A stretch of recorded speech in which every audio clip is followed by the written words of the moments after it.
Assalamualaikum warahmatullahi wabarakatuh. Halo teman-teman, balik lagi di channel YouTube aku Ahyan Putra. Dan video kali ini sedikit berbeda dibandingkan dengan video-video sebelumnya. Seperti yang teman-teman mungkin sudah mengikuti channel YouTube aku, ada video kuliner atau belanangan, kemudian ada video travel vlog, dan kemudian di playlist ketiga atau ada program baru namanya adalah e-talk atau everything talk. Ya, everything talk. Jadi di program ini nanti aku bakalan ngobrol, bakalan bisa juga sharing terkait informasi tentunya, dan semoga bisa menambah wawasan baik buat diri aku sendiri maupun buat teman-teman yang mengikuti channel YouTube aku.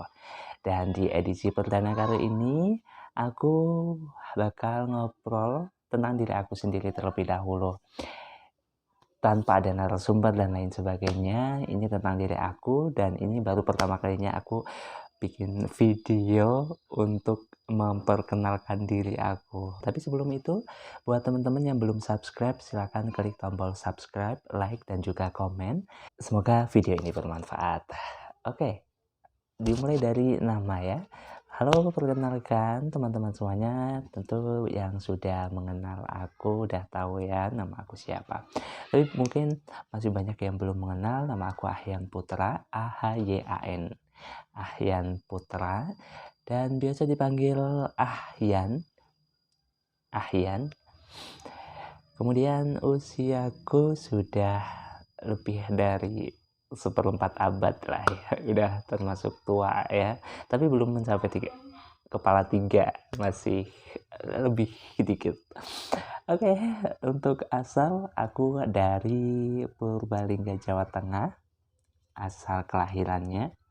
Dan untuk domisili masih berpindah-pindah, tapi lebih sering di Solo karena pekerjaanku di Solo. Nah, terkait ngomongin pekerjaan, saat ini aku berprofesi sebagai jurnalis sekaligus social media official di salah satu media nasional di Indonesia tentunya, yang tergabung dalam Kompas Gramedia. Mungkin teman-teman juga sudah tahu ya nama Kompas Gramedia. Oke, kita beralih ke yang lain. Kita kulik satu persatu dari nama terlebih dahulu. Ada sedikit cerita sebenarnya terkait dengan nama aku, kenapa bisa Ahyan Putra ya. Jadi waktu kecil itu sebenarnya aku punya nama lebih dari satu ya. Bukan hanya Ahyan Putra, tapi nama utamaku tetap Ahyan. Cuma nama panjangnya itu berbeda-beda. Jadi ada salah satu di Brewis atau enggak di buku raport, itu namanya ada yang menyebutin kalau aku itu Ahyan Saputra. Jadi ada sanya, Ahyan Saputra. Kemudian ada juga yang nyebutin kalau nama aku itu Ade Ahyanto. Ada juga yang Ade Ahyan Saputra. Jadi macam-macam ternyata nama aku waktu kecil. Dan kenapa kok bisa sekarang menjadi Ahyan Putra, itu ceritanya waktu sekolah dasar di MI saat itu untuk penulisan ijazah, akhirnya aku memutuskan nama aku Ahyan Putra karena ada versi juga yang bukti kalau nama aku Ahyan Putra. Jadi saya memilih nama itu. Walaupun teman-teman dulu ada yang nanya kenapa nggak Ahyan Saputra aja sih, kayaknya lebih enak deh dibandingkan Ahyan Putra. Tapi nggak tahu ya, itu waktu kecil aku pemikirannya mungkin yang simple atau seperti apa, nggak mikir yang bagus atau apa, yaudah Ahyan Putra aja. Dan hingga saat ini semuanya surat-surat penting aku udah saya samakan menjadi Ahyan Putra. Itu sedikit cerita terkait dengan nama aku. Nah, menurut teman-teman semuanya, aku lebih cocok Ahyan Putra, Ade Ahyanto, Ade Ahyan Saputra, atau Ahyan Saputra? Tulis di kolom komentar ya. Oke, selanjutnya untuk nama panggilan sih juga beda-beda. Dari kecil sebenarnya orang tua aku, terutama ibu aku, itu manggil aku Nak, tanpa ada nama lengkapnya, cuma Nak.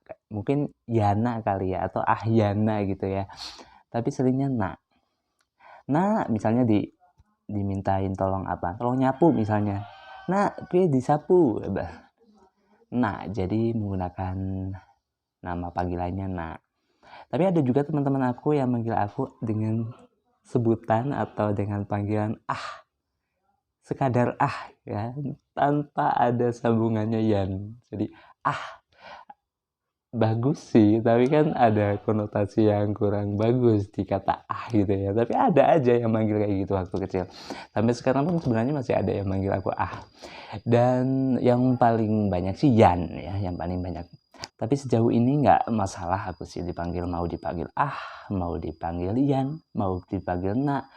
Malah ada yang manggilnya lengkap banget, Ahyana Ba'dama. Aduh, lengkap banget. Tapi ya nggak masalah. Oke, itu sedikit cerita terkait nama panggilan aku. Kemudian sebenarnya aku lagi nyari sih nama untuk sosial media. Karena aku itu kalau mau menggunakan nama Ahyan itu banyak sekali orang yang salah dalam penulisannya. Jadi buat teman-teman yang punya ide, silahkan ditulis di kolom komentar ya. Oke, selanjutnya terkait dengan tanggal lahir. Kok banyak banget sih ya cerita-cerita terkait dengan identitasku dan semuanya hampir beda-beda. Tapi ya nggak masalah. Ini kita beralih ke tanggal lahir. Ternyata tanggal lahirku pun mempunyai cerita yang sama dengan namaku. Jadi tanggal lahirku itu ternyata beda-beda juga, dan itu ada masing-masing tanggal lahir pun ada buktinya, entah itu di rapor, entah itu di browis atau surat lahir dan sebagainya. Jadi ada yang nulis tanggal lahirku itu di bulan Agustus, ada juga versi di bulan September, ada juga versi di bulan Juni. Ada 3 versi itu. Yang paling banyak sebenarnya Agustus. Mungkin karena orang tua aku kan punya 9 anak sebenarnya, cuma 1 sudah meninggal, anak pertama ya waktu kecil, dan saya juga nggak ngelihat seperti apa wajahnya ya, karena nggak ada dokumentasi juga, nggak ada foto apapun. Nah, hampir semua anaknya itu lahir di bulan Agustus.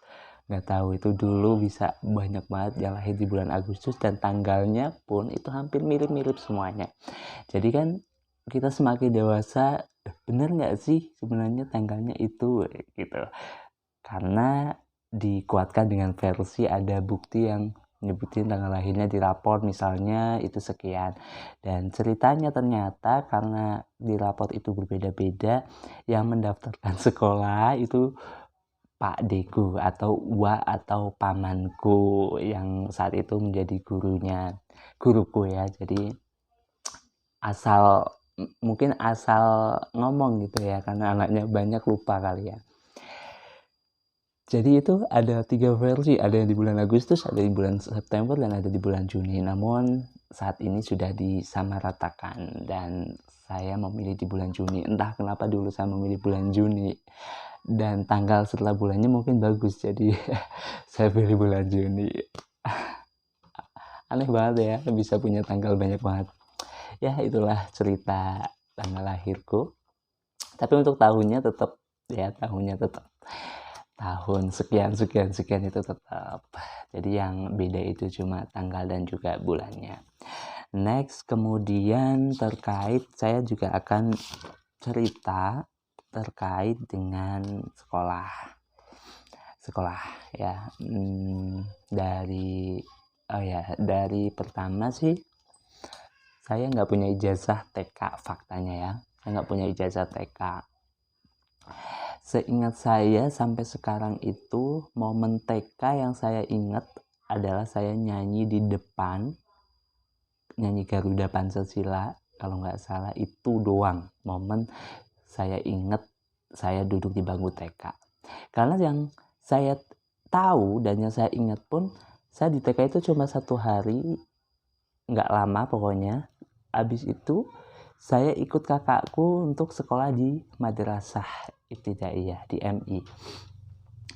Alasannya katanya kak saya itu di TK sudah bisa baca. Alasannya seperti itu, sudah bisa baca, udah bisa, jadi ya udah naik ke kelas 1. Jadi yang dulu 1 TK sama saya itu jadi adik tingkatku. nggak tahu itu saya jadi masuk ke kelas 1 di MI waktu itu, dan karena itu pun saya jadi nggak punya ijazah TK, beralih di MI.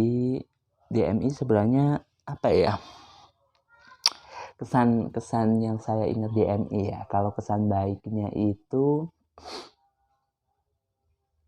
saya mungkin termasuk orang atau murid yang rajin. Laki-laki tapi rajin, mungkin itu sih yang kesan baik yang saya ingat. Karena ya alhamdulillah di tingkat dasar itu prestasiku lumayan bagus dibandingkan laki-laki yang lain ya, teman-teman laki yang lain. Kalau yang perempuan sih tentu banyak yang pintar-pintar. Itu sih yang paling saya ingat. Yang kesan baiknya itu saya terkenal rajin dan masuklah 3 besar kalau peringkat ya, prestasi.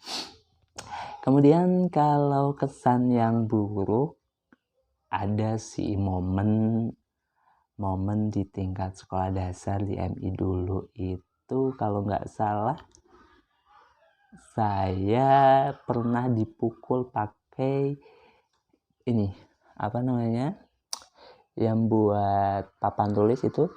Kalau bahasa sininya tuding, tapi kalau bahasa Indonesianya apa namanya, penggaris itulah ya, penggaris yang besar itu. Tapi bukan cuma saya, tapi itu satu kelas kalau nggak salah, atau yang cowok doang.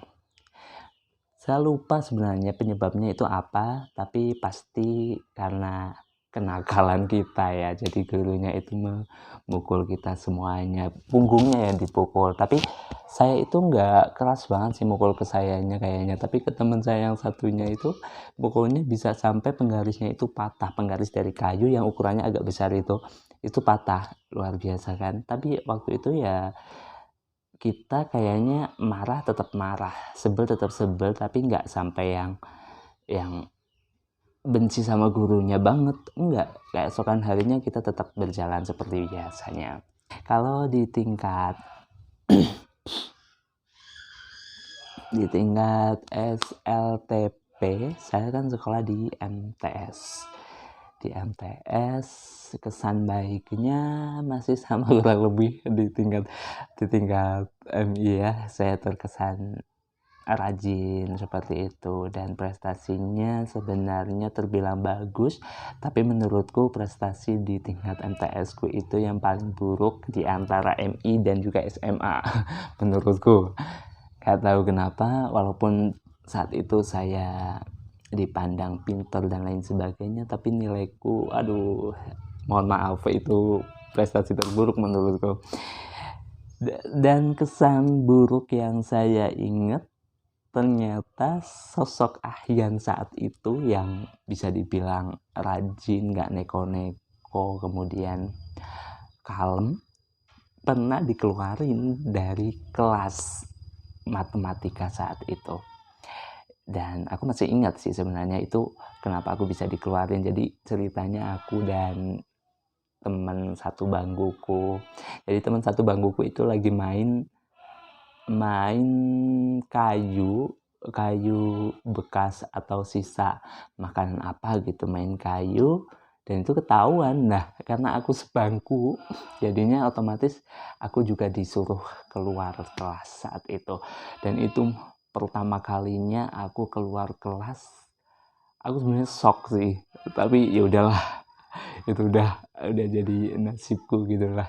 Biar tidak kelamaan, lanjut ke SMA ya. Kalau di SMA kesan baiknya apa ya? Saya lebih aktif kayaknya sih, lebih aktif berorganisasi dan juga lebih aktif di kelas. Mungkin di SMA seperti itu ya. Kalau ikut lomba juga lebih aktif, ikut lomba untuk yang bukannya agama. Kalau sebelumnya di tingkat MI dan MTS saya aktif ikut lombanya di agama, entah itu mengaji, entah itu cerdas cermat agama. Tapi kalau di SMA justru kebalikannya, saya lebih aktif mengikuti lomba yang seperti olimpiade, popda, olahraga seperti itu. Itu kesan baiknya. Kalau kesan buruknya apa ya di SMA ya?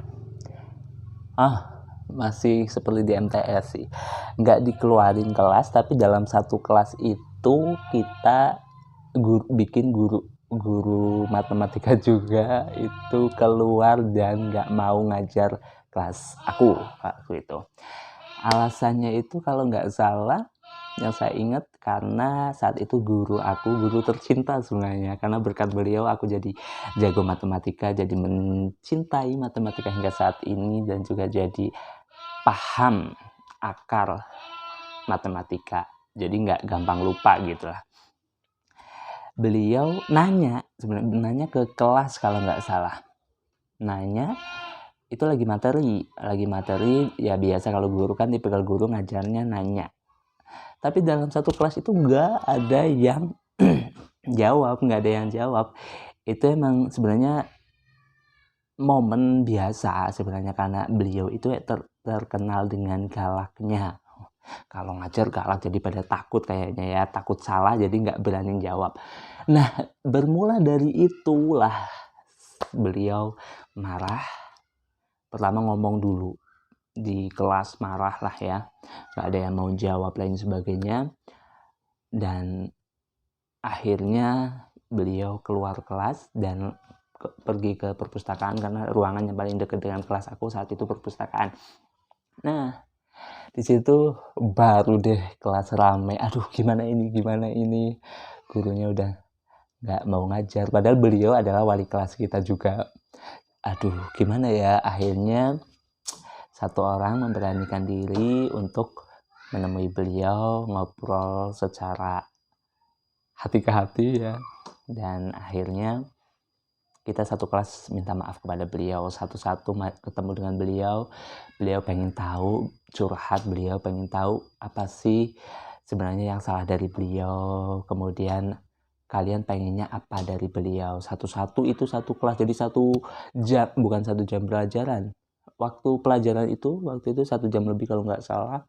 Itu satu-satu ketemu beliau di ruang perpustakaan, kita ngobrol seperti itu, dan akhirnya semuanya clear, dan berkat itu kita jadi lebih berani kepada beliau, maksudnya lebih aktif, dan juga lebih mungkin bisa sering nanya gitu ya. Sebenarnya beliau galak, tapi kalau ini aja sih, emang kelihatannya emang galak, pawakannya itu galak, tapi enak sih kalau saya, karena berkat beliau juga saya jadi suka matematika.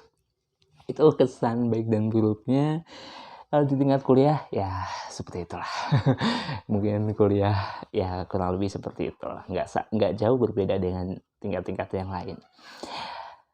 Kemudian ngomongin tentang cita-cita atau impian, beda-beda. Kalau di saat MI aku mimpinya pengen jadi guru, karena ayahku adalah dulu pensiunan guru, jadi aku pengen guru. Tapi beralih ke tingkat MTS, aku pengen jadi polisi. Saat itu terpengaruh dari sepupu aku mungkin ya, dia itu sebenarnya bukan daftar polisi, cuma dia daftar di salah satu sekolah yang memang itu ada latihan fisiknya. Nah, saya pengen jadi polisi, tapi berhubung di tingkat MTS mataku sudah mulai rabun, dan juga saat MTS aku itu pendek ya, MTS itu aku pendek banget, aku agak tumbuh ke atas itu waktu SMA. MTS dikira masih MI. Itu kemudian kalau SMA sebenarnya aku punya mimpi pengen jadi peneliti, kalau nggak jadi peneliti itu jadi laporan, tapi walau alam, dan ternyata sekarang saya menjadi seorang jurnalis, mengembangkan minatku di bidang komunikasi. Akhirnya saya terjun di dunia jurnalis broadcasting. Ya, dari situlah pengalaman kerjaku pun mirip atau selaras sesuai dengan cita-cita dan mimpiku. Jadi saat lulus SMA saya nggak lanjut kuliah, tapi saya kerja. Sebenarnya awal lulus kuliah saya pernah kerja di rumah makan. Di situ sebagai waiters atau pelayan rumah makan. Pagi-pagi banget itu harus nyiapin bumbu-bumbu dapur, kemudian harus bersihin warung makannya, nyapu, ngepel, kemudian harus nyuci piring sebagainya. itu saya pernah mengalaminya. Kemudian beralih, saya diajak temen karena saya nanya-nanya teman saya yang udah mengajar di daerah Jakarta. Akhirnya saya ikut mengajar juga di sana, mengajar les atau bimbingan belajar. Di situ selaras karena saya dulu pengen jadi guru, ternyata saya mengalaminya menjadi guru les saat lulus SMA, ngajar tingkat SMP sampai SMA, cuma mayoritas SMP. Itu mengajar cukup lama dan akhirnya saya memilih untuk melanjutkan studi ke jenjang lebih lanjut, yaitu S1 di UIN Sunan Kalijaga, Yogyakarta, jurusan Komunikasi dan Penyiaran Islam. Lanjut untuk kerja lagi setelah kuliah, saat kuliah pun aku menyambi bekerja jadi guru les juga. Dari awal masuk kuliah saya udah langsung mencari nih lowongan pekerjaan guru les di mana ya gitu. Akhirnya dapat sampai lulus, dan setelah lulus pun saya masih ngajar les. Dan kemudian sembari menunggu wisuda, sembari menunggu wisuda aku daftar juga di salah satu BPO atau badan BPO outsourcing di Jogja menjadi customer service. Cukup lama juga di situ menjadi customer service dan aku rasa nggak cocok karena saya suka ngomong atau saya suka ngobrol, dan ternyata saya menjadi customer service-nya itu ngobrolnya ditulis, ngetik gitu ya. Dan akhirnya saya memilih untuk mencari pekerjaan lain dan hingga saat ini menjadi seorang jurnalis sekaligus sosial media official. Nah, itu dia di video perdana di e-talk atau everything talk di episode kali ini terkait dengan saya. Dan untuk minggu depan atau ini rencananya sih untuk setiap 1 minggu sekali, kalau enggak untuk 2 minggu sekali ya. Nah, buat teman-teman yang memang punya ide atau pembahasan apa, atau ingin tahu tentang informasi apa, bukan tentang aku lagi ya, udah lain, nanti episode lainnya ingin bahas tentang apa, silahkan ditulis di kolom komentar. Misalnya teman-teman, saya itu pengen tahu terkait dengan dunia jurnalis dong, atau teman-teman pengen tahu terkait dengan pekerjaan sebagai guru, atau pengen tahu belajar menulis seperti apa dan lain sebagainya,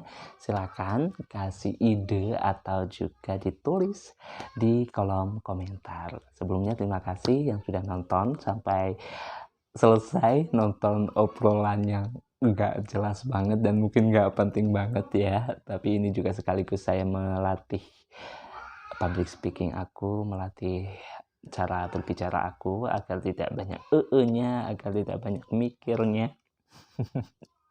Terima kasih, cukup sekian video e-talk pada episode kali ini tentang diri aku. Terima kasih sekali lagi. Buat yang belum subscribe, silakan klik tombol subscribe, kemudian like postingan ini, komen, dan juga share. Semoga bermanfaat. Terima kasih. Wassalamualaikum warahmatullahi wabarakatuh.